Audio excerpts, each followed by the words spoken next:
Larry Wight as he preps for the Outlaw 200, but we're going to talk a little bit about Oswego.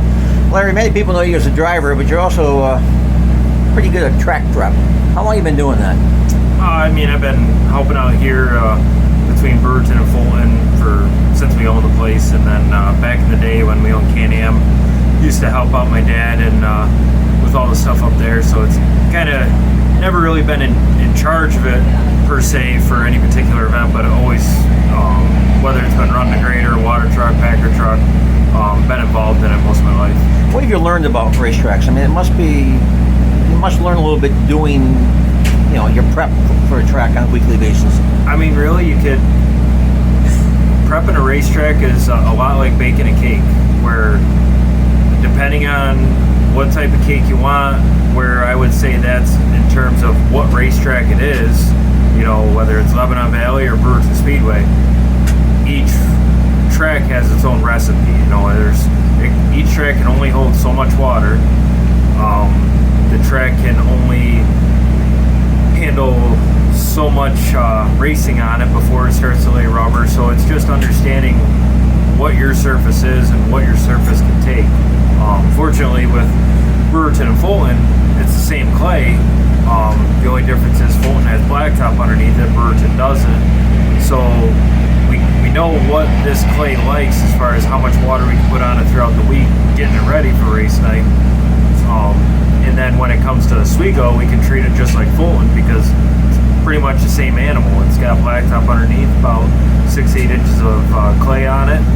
So it definitely gives us a little bit of an edge to know what it does. And Jeremy's up there doing all the track prep. He did the track prep here for years with Harvey, so he knows what this place is like, and he can use that in his memory to help him over there too. Well, around Oswego, when they took the first truckload of clay down this year, you had an iPad, and you got up on the grader and you're looking at your iPad. What was going on there? So basically, I went around there and surveyed the blacktop, the way the track is without dirt, and we built a model by just raising the elevation of the racetrack 8 inches.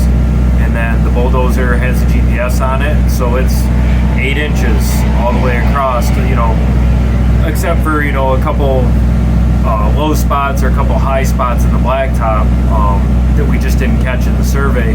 But we did a rough draft on it this year, see how it works, and if it works well, then next year we'll go a little bit more in depth with having a model builder come out and do a more in-depth survey. So that way it is identical to whatever the blacktop is, that's what the third is. So how should the track be different by using that from last year to this year?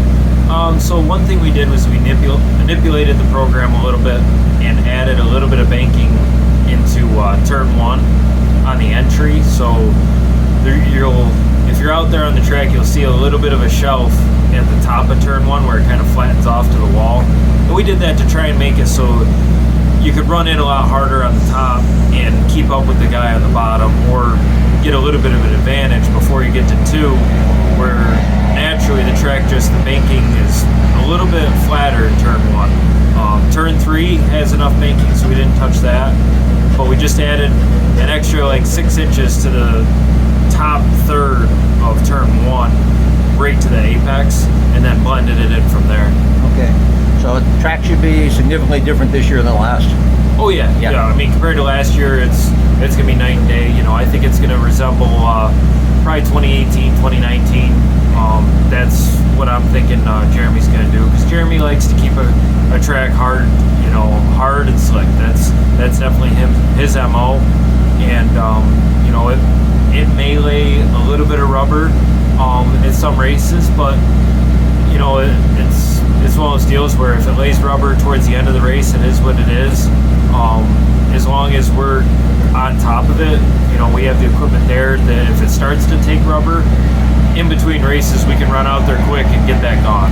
Do you see the track running differently because of those little changes you made? I don't think it'll be too much different. Turn 1, it's kind of a test to see if it even makes a difference. Going 4-6 inches more, might not even notice it, or it may make the top line too dominant. It's kind of a trial and error. We've never really been able to fine tune a track like that. It's more so the years past. Once the clay was down, it was kind of a guess of how deep it was. How did this whole program come about? Like, how'd you find the GPS program and decide to do it this way? Really talking with Jeremy Smith, the Smith Site Development. That's from everyone I've talked to. They were really one of the first guys in this area to utilize the GPS when it first started coming out. And I do a lot of work with those guys with my dump trucks and stuff, and just went to a couple of their job sites and talking to some of their guys that work for them, their foremen and stuff. They're showing me how it works, and I ran a dozer over at the Amazon building to see how it worked, trying it out and stuff, and just kind of using friends and racing, see what they did and how they did it. And then once we got it, I used it myself, building my own models, extending the parking lot of Brewerton, putting a parking lot in one of our truck shops, started putting a parking lot in over behind exit 39 in Syracuse, and just kind of trialing it over there, making sure we didn't have any issues before we went to the show. So you're probably like an expectant father. You're really curious to see how this is going to play out, right? Yeah, and I mean, we got a lot of rain last week, but I think it was tight enough to where the rain should have shed right off. That track does have really good drainage at the bottom, so it's not like we're gonna get a lake there where the clay's gonna get saturated because it's sitting in a puddle of water. Okay, thank you. Yeah, absolutely.